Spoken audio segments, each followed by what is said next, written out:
FOMO అంటే fear of missing out. Fear of missing out. అరే ఇది గనక నేను మిస్ అవుతే నేను ఏదైనా కోల్పోతాను అనే ఫీలింగ్. అటెండెన్స్ సరిగ్గా లేకపోతే మమ్మల్ని ఎగ్జామ్స్ రానివ్వరు అనే భయం. ఈ డిస్కౌంట్ ఇప్పుడు లేకపోతే ఎక్స్ట్రా పెడతానేమోనన్న భయం. దాన్ని ఫోమో అంటాం. నా స్టూడెంట్స్ ఫోమో కావద్దు సార్, జోమో కావాలి. జోమో. జోమో అంటే joy of missing out. Joy of missing out. ఏం sir joy of missing out? Right, పేర్లోనే ఉంది సార్. అమ్మో నేను వాళ్ళతోటి పార్టీకి వెళ్ళకపోతే వాళ్ళు నా ఫ్రెండ్షిప్ కట్ చేస్తారేమో. అరే నా ఫ్రెండ్ వచ్చి చాయ్ తాగుదాం బజ్జీలు తాగుదాం అంటే ఇప్పుడే కూర్చున్నా, నేను చెప్తే వాడు ఫీల్ అవుతాడేమో. ఇదంతా fear of missing out. Joy of missing out. Joy of missing out అంటే ఎవరైనా వచ్చి చాయ్ తాగుదాము అని అంటే నువ్వు గంట ముందు చదివావు, నేను ఇప్పుడే పుస్తకం ఓపెన్ చేశా, గంట ముందు నేను మా ఇంటి పనులు చేస్తూనే ఉన్నాను, నువ్వు ఆల్రెడీ చదువుకొని చాయ్ తాగుదాం అంటున్నావు, నేను ఇప్పుడే స్టార్ట్ చేస్తున్నా. రైట్, ఇది నేను మిస్ అవ్వలేదు, దయచేసి మీరు చాయ్కి వెళ్ళండి అని చెప్పడము జాయ్ ఆఫ్ మిస్సింగ్ అవుట్. అంటే మీరు మీ పని కానిచ్చుకోండి, ఇప్పుడు నేను చదువుకునే టైంలో ఉన్నాను. Anil Nair classes live class 6:30. ఎప్పుడు చూడండి సార్, లైవ్ క్లాస్లో ఉన్న లెర్నింగ్ ఇంకా దేంట్లో ఉండదు. మీరు ఒక్కసారి ఆలోచించుకొని చూడండి సార్. లైవ్ క్లాస్ చెప్పే టీచర్ రికార్డెడ్ కంటెంట్ కూడా అంతే పవర్ఫుల్గా ఉంటుంది.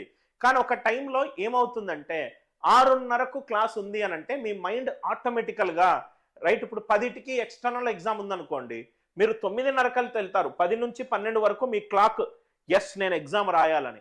6:30 నుంచి 8 వరకు గంటన్నర నేను అనిల్ సార్ నన్ను చదివిపిస్తాడు అనే ఒక Joy of missing out. Joy అంటే ఏంటి సార్? మీరు మీ పని కానిచ్చుకోండి, మీరందరు పార్టీకి వెళ్తారా, దయచేసి వెళ్ళండి, నాకు ఈ కాంపిటేటివ్ ఎగ్జామినేషన్ డ్రీము నాకు పార్టీ కంటే కూడా ఏంటండి జాయ్ ఆఫ్ మిస్సింగ్ అవుట్. నేను మీ అందరితోటి రాలేకపోతున్నా, రైట్, దానివల్ల చింతిస్తున్నానని చెప్పి నేను అంటలేను, సంతోషిస్తున్నా అని నేను అంటున్నా. ఎందుకనంటే మీరు ఎంజాయ్ చేస్తూనే ఉంటే నేను చదువుతున్నా. రైట్, మీరందరూ నోటిఫికేషన్ లేకుండా ఫుల్ టైం పాస్ చేస్తూనే ఉంటే సడన్గా నోటిఫికేషన్ వస్తే ఇంత సిలబస్ ఉంటుంది. మ్యాథ్సే అరిథమెటిక్ అడ్వాన్స్ మ్యాథ్స్ కలుపుతూనే 48 చాప్టర్లు, 2 నెలలు 3 నెలల్లో ఎగ్జామ్ ఉంటే నేను చదవలేను, నాకు కొంచెం టైం కావాలి. అందుకే ముందు నుంచి నేను ప్రిపేర్ అవ్వుకుంటూ వెళ్తా.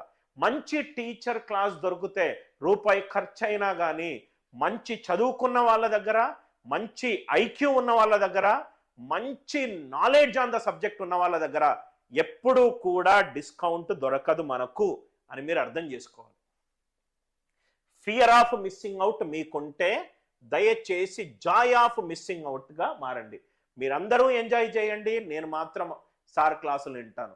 మీరందరూ ఏమన్నా చెప్పండి, కానీ నేను నెక్స్ట్ ఇయర్ 2026 మిస్సింగ్ అవుట్, కొన్ని కోల్పోవడంలో ఉన్న కొన్ని ఆనందం.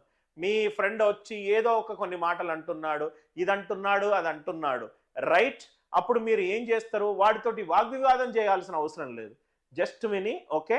ఎప్పుడు గుర్తుపెట్టుకోండి, వినేటోడు ఎక్కువగా గెలుస్తాడు, చెప్పేటోడు ఎప్పుడు గెలవాడు సార్. రైట్, చేసిన తర్వాత చెబితే అది లెక్క. రైట్, చెబుతూనే ఉన్నాడు కానీ చేస్తలేడు, it is nothing but barking. వినేటోళ్ళే ఎక్కువ సక్సెస్ఫుల్ అవుతారు, చెప్పేటోళ్ళు కాదు. రైట్, ఎప్పుడు చెప్పాలి? ఒక స్టేజ్కి వచ్చిన తర్వాత చెప్పాలి.